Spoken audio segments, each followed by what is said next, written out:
Hey guys, Steve again, Light Into My Path Outdoors. We're back with another garden journal entry. We've been out here all evening. It's April the 28th, I think. Beautiful weather. It's been in the 70s all day long. Nice day yesterday. Before that we had some good rain. Everything got a little dry today, so we're still ahead of time, but we want to get some things done. Check the 10-day forecast. Everything looks all right till the magic date of May the 10th. And just want to go ahead and get some things in the ground. We'll see what happens with them. We're going to take you around and show you what we got done, and then show you a few of the things that we do as we're putting some plants in the ground. Go along with us. Alright, we've got 16, 18 tomato plants in the ground here, and I think 8 pepper plants. See the yellow thing sticking up. I'll show you what them are and kind of explain why. It does sound a little weird, I know, but those are marigolds. Just regular old, buy them at the greenhouse marigolds. We put them in between each tomato plant because supposedly they put off a scent that gets rid of certain slugs and snails. And that's a good thing if it works. And we've done this for a couple of years, and I couldn't really tell you if it works or not. But they look good and they're cheap, so we went ahead and put them on out. Okay guys, we're down to our last little tomato plant here that we've got to put out. And we just want to show y'all what we do when we put them in the ground. Just like everything else, this is just what we do. I think it makes sense. It's a pretty good idea, but not everybody would want to do it this way.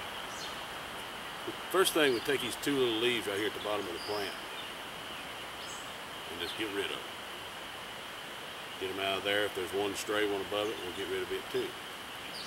Then take the root ball, just barely break it open a little. Now the reason we take those 2 little, and sometimes 3 leaves off at the bottom, every one of these little hairs on this stem will turn into a root later. So we're going to go deep with them, and that way we'll have a good root system for them. Dip them in our bucket of water. Like I said, we're going deep.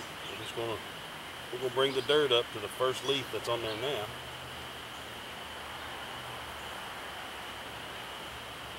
Mound the dirt up a little.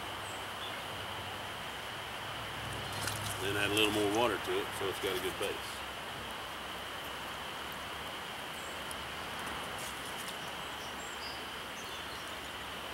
We usually put our tomatoes about 33 inches apart.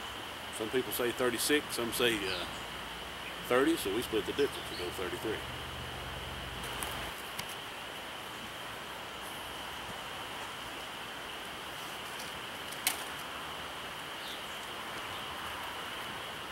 Here we got cayenne pepper, the little spicy ones. Peppers are pretty much the same as tomatoes as far as putting them in the ground, except you don't have the hairy stems. You just break them apart a little. We usually go 24, 26 inches apart on these because they don't bush out as like a tomato would. Get our hole dug. These plants are nowhere near as big, so you don't have to go as deep with your hole. Dip them in our water.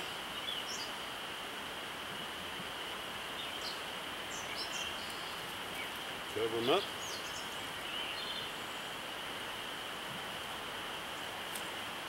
Add a little more water. Ready to go on to the next one.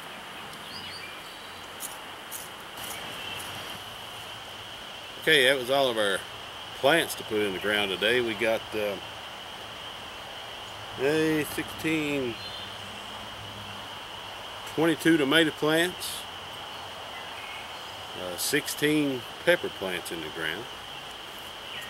And guys, just if you've never grown tomatoes, peppers, and that's what you like, you don't have to have a garden to do it. You can grow them in buckets, you can grow them in coffee cans, whatever. And a 4-pack of those plants was $1.40 for 4 of them. That's 35 cents a piece. And they'll probably yield at least a dozen tomatoes a plant, and that's if they just do decent. You go to the grocery store, you're going to pay almost $2 for an old no-count tomato with no juice in it, hard as a brick. So it's well worth it to grow your own tomatoes and peppers, even if you don't have a garden. Grow them on your back deck, wherever. well worth the money, well worth the investment and time. Right here behind me, just in between the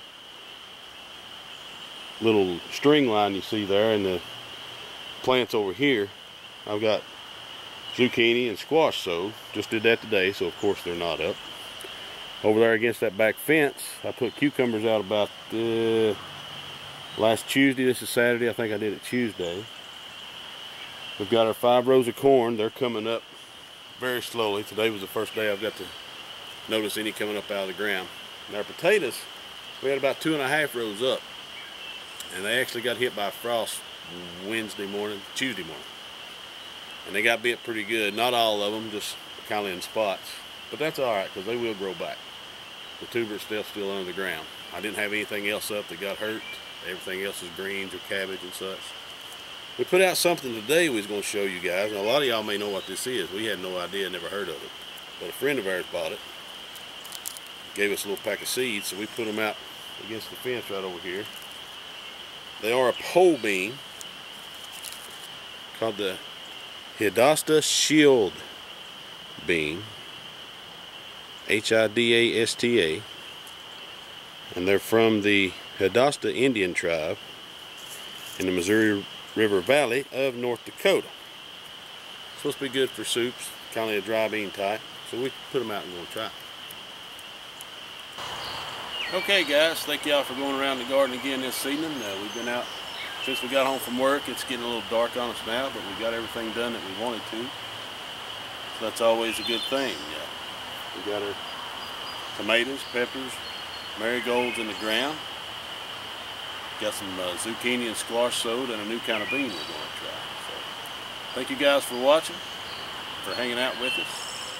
Appreciate everybody's suggestions and comments. We hope you go to our outdoors page on Facebook. Right into My Path Outdoors. Involves everything that this channel does, gardening, bushcraft, everything, with a good dose of the Bible in it as well. So please go check it out. We hope you enjoy it. Feel free to post any videos on this channel or on that page that you'd like, or anything else. And we appreciate you again for watching. Y'all have a good one.